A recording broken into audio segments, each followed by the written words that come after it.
नमस्कार दोस्तों, जय श्री राम, जय बागेश्वर धाम, जय जय हनुमान। दोस्तों, यदि आपकी नींद सुबह 3 बजे से 5 बजे के बीच में खुलती है तो आप इस वीडियो में जानिए कि आपको ऐसे में क्या संकेत मिलते हैं। और साथ ही साथ इस वीडियो में आप यह भी जानेंगे कि उस समय आपको कौन सा ऐसा जरूरी काम करना चाहिए। यदि आप यह काम नहीं करेंगे तो आप अपना ही नुकसान करेंगे। और आप इस वीडियो में यह भी जानेंगे कि भगवान के द्वारा दिए गए वो कौन से संकेत होते हैं कि जिनके द्वारा आप जान सकते हैं कि भगवान आपसे बेहद प्रसन्न हैं और आप बहुत ही जल्द मालामाल होने वाले हैं। तो दोस्तों, एक बार फिर से आप सभी का स्वागत है। वीडियो में आगे बढ़ें उससे पहले आप सभी अपनी पूरी सच्ची श्रद्धा के साथ कमेंट बॉक्स में जय श्री राम और हर हर महादेव जरूर लिखें। दोस्तों, सुबह 3 बजे से 5 बजे के बीच का समय देवी देवताओं का समय माना गया है। इसे ही ब्रह्म मुहूर्त भी कहा जाता है।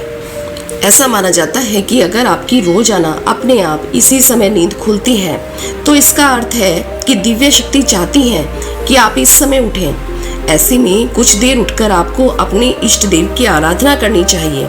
दोस्तों, यदि आप ऐसा करते हैं, सुबह 3 बजे से 5 बजे के मध्य आप उठ जाते हैं और थोड़ी देर अपने इष्ट देव को याद करते हैं, तो आप अपने जीवन में इसके चमत्कारी परिणाम देखेंगे। आपको करोड़पति होने से दुनिया की कोई भी ताकत नहीं रोक सकती। और आइए जानते हैं गुरुजी से कि वो क्या कहते हैं इसके बारे में। जब भी किसी व्यक्ति के अच्छे दिन आते हैं तो ईश्वर उसे यह संकेत जरूर देते हैं। आप भी जान लीजिए क्या आपको मिले हैं यह संकेत, चलिए जानते हैं। लेकिन दोस्तों, इससे पहले आपसे रिक्वेस्ट है कि वीडियो को लाइक करें, अपने दोस्तों के साथ शेयर करें और अगर आपने अभी तक चैनल को सब्सक्राइब नहीं किया है तो सब्सक्राइब करके बेल आइकॉन जरूर प्रेस करें। दोस्तों, नंबर 1, अगर किसी व्यक्ति की नींद अचानक से बार बार रात में 3 बजे के बाद खुलती है तो इसे मामूली बात ना समझे। यह संकेत बहुत ही शुभ माना जाता है। ऐसा माना जाता है कि रात के 3 बजे के बाद देवी देवताओं की शक्तियां जागृत हो जाती हैं, जो आपसे बहुत कुछ कहना चाहती हैं। ऐसे में आपका बार बार 3 बजे के बाद उठना कामयाब होने का संकेत है। वही रात के 3 बजे के बाद देवी देवताओं से मांगा हुआ वरदान कभी भी खाली नहीं जाता। ईश्वर आपकी प्रार्थना अवश्य सुनते हैं। लेकिन दोस्तों, जब भी अगर आपकी आंख 3 से 5 बजे के बीच खुलती है तो आपको ये एक काम जरूर कर लेना चाहिए जो स्वयं ईश्वर आपसे चाहते हैं। अगर आप ऐसा नहीं करते तो आपको शुभ फल की प्राप्ति नहीं होती। क्या है वो काम भी हम आगे वीडियो में बताएंगे, लेकिन उससे पहले चलिए जान लेते हैं कि ऐसे ही और संकेत क्या है। दोस्तों, आगे बढ़ते हैं। नंबर 2, अगर आपको आपके सपने में ऊंचे ऊंचे पर्वत दिखाई देते हैं और वहां से बहता हुआ झरना आपको दिखाई देता है और इस जल को आप पी लेते हैं तो निश्चित तौर पर आपको कामयाबी अवश्य प्राप्त होती है। और इस संकेत का मतलब है कि खुद ईश्वर आपको आशीर्वाद दे रहे हैं। नंबर 3, शास्त्रों के अनुसार अगर आपके सपनों में देवी देवता दिखाई देते हैं तो ये बहुत ही ज्यादा शुभ माना जाता है। ऐसा माना जाता है कि सपने में देवी देवताओं का आना अत्यंत लाभकारी है। सपनों में देवी देवताओं का आना एक पवित्र व्यक्ति होने का संकेत देता है। ऐसे व्यक्ति को कामयाबी चुटकी भर में मिल जाती है। लेकिन ऐसे सपने कभी भी किसी के साथ आपको शेयर नहीं करनी चाहिए।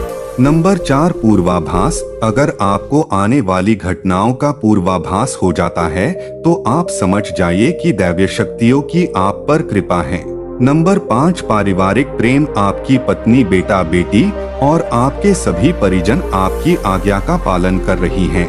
वो सभी आपसे प्यार करते हैं और आप भी उससे प्यार कर रही है, तो आप समझ जाइए कि दैवीय शक्ति आपसे प्रसन्न है। नंबर 6, भाग्य से भी तेज। दोस्तों, जीवन में आपको अचानक से लाभ प्राप्त हो जाता है। आपके किसी भी कार्य में किसी भी प्रकार की आपको कोई बाधा उत्पन्न नहीं होती और सभी कुछ आपको बहुत आसानी से मिल जाता है, तो आप समझ जाइए कि दैवीय शक्तियां आपकी मदद कर रही हैं। दोस्तों, नंबर 7, सुगंधित वातावरण का एहसास। अगर कभी कभी आपको यह महसूस होता है कि मेरे आसपास कोई है या आपको बिना किसी कारण ही आसपास सुगंध का एहसास हो तो समझ जाइए कि दैवीय शक्तियाँ आपके आसपास ही हैं और आपकी मदद करना चाहती हैं।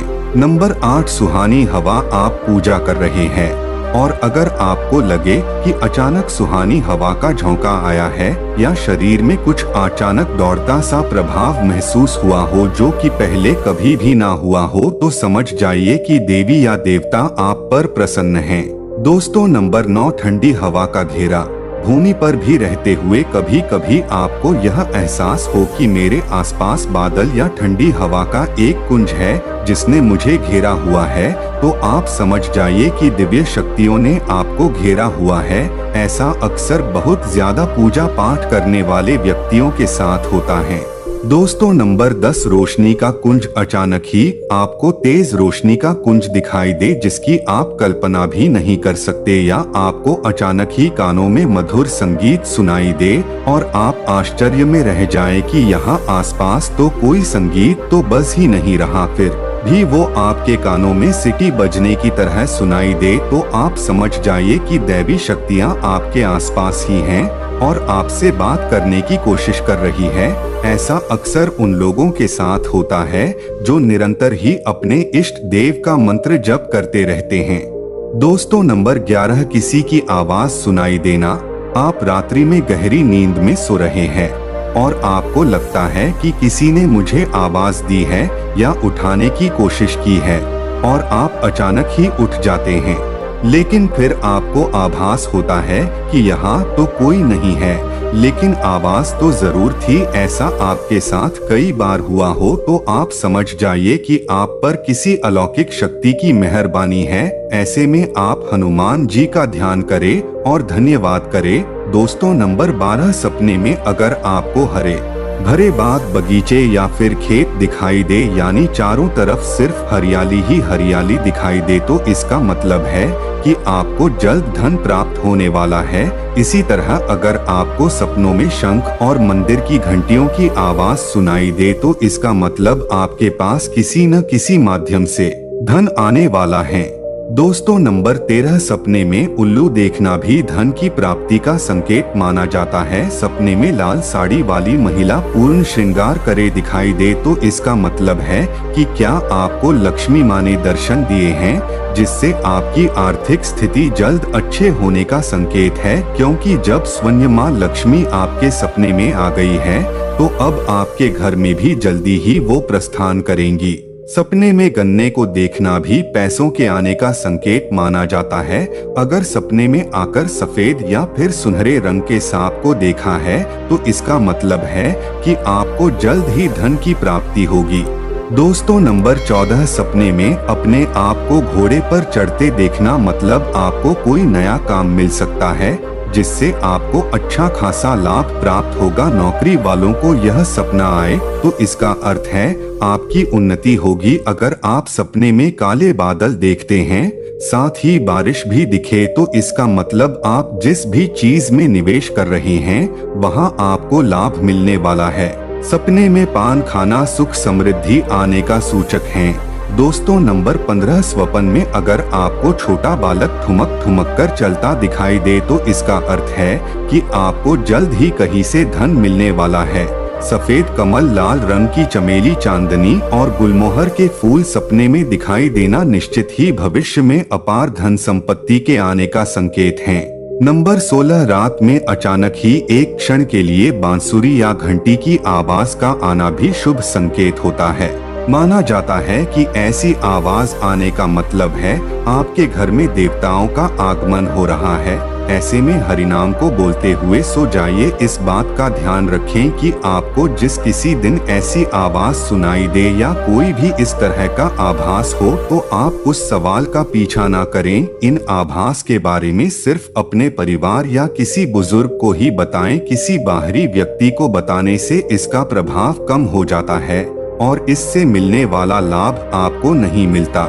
दोस्तों, नंबर 17, अगर आपको रात में 12 से 3 बजे के बीच पायल की आवाज सुनाई देती है तो ये बहुत ही ज्यादा शुभ संकेत है। ऐसे में आपको डरना नहीं चाहिए। कई लोग इसे नकारात्मक शक्तियां से जोड़कर घबरा जाते हैं और उठकर घर में लाइट जला देते हैं, लेकिन ऐसा करने की कोई जरूरत नहीं है। अगर आपको ऐसे आवाज सुनाई देती है तो ये नकारात्मक शक्तियों का संकेत नहीं है। इस समय अगर पायल की चलने की आवाज आ रही है तो इसका मतलब है कि आपके घर में माँ लक्ष्मी का आगमन हो रहा है। ऐसे में आप उस समय भयभीत होने की बजाय प्रसन्न हो जाइए और मन में माँ लक्ष्मी का ध्यान करके इच्छा अपनी जाहिर करके सो जाइए। तो दोस्तों, ये है वो संकेत जिनसे आप जान सकते हैं कि ईश्वर आपसे बहुत ही प्रसन्न है, जल्द ही आपको मालामाल करने वाले हैं। चलिए अब जानते हैं कि कौन सा है वो काम जो आपको तब करना है जब अगर आपकी नींद 3 से 5 बजे के बीच खुलती है। यह काम करने से ना चुके, वरना ये समय आपके लिए शुभ फल की जगह बेकार हो जाएगा। दोस्तों, ऐसे में आपको उसी समय उठ जाना चाहिए। आपको दोबारा सोना नहीं चाहिए। ये गलती बिल्कुल भी ना करें। आपको उठकर स्नान करके नित्य कर्मों से निवृत्त होकर भगवान का ध्यान करना चाहिए, पूजा पाठ करना चाहिए, क्योंकि ऐसे में ईश्वर आपको जगा रहे हैं। ईश्वर आपसे बातें करना चाहते हैं। तो दोस्तों, अपनी इच्छा आप भगवान के आगे जाहिर कीजिए। आपकी मनोकामना जरूर पूरी होगी। लेकिन अगर आप ऐसे में नहीं उठ पाए तो कम से कम भगवान के नाम का जप करके, उनके मंत्रों का जप करके ही सोए। ऐसे ही मत सो जाइएगा। तो दोस्तों, यदि आपको ये जानकारी पसंद आई है तो इस वीडियो को अपने तक ही सीमित ना रखें, अपने दोस्तों और रिश्तेदारों के साथ भी जरूर शेयर करें। वीडियो को एक लाइक करके कमेंट बॉक्स में जय श्री राम, हर हर महादेव जरूर लिखें। अपना ध्यान रखिए, स्वस्थ रहिए, सुरक्षित रहिए। जय श्री राम।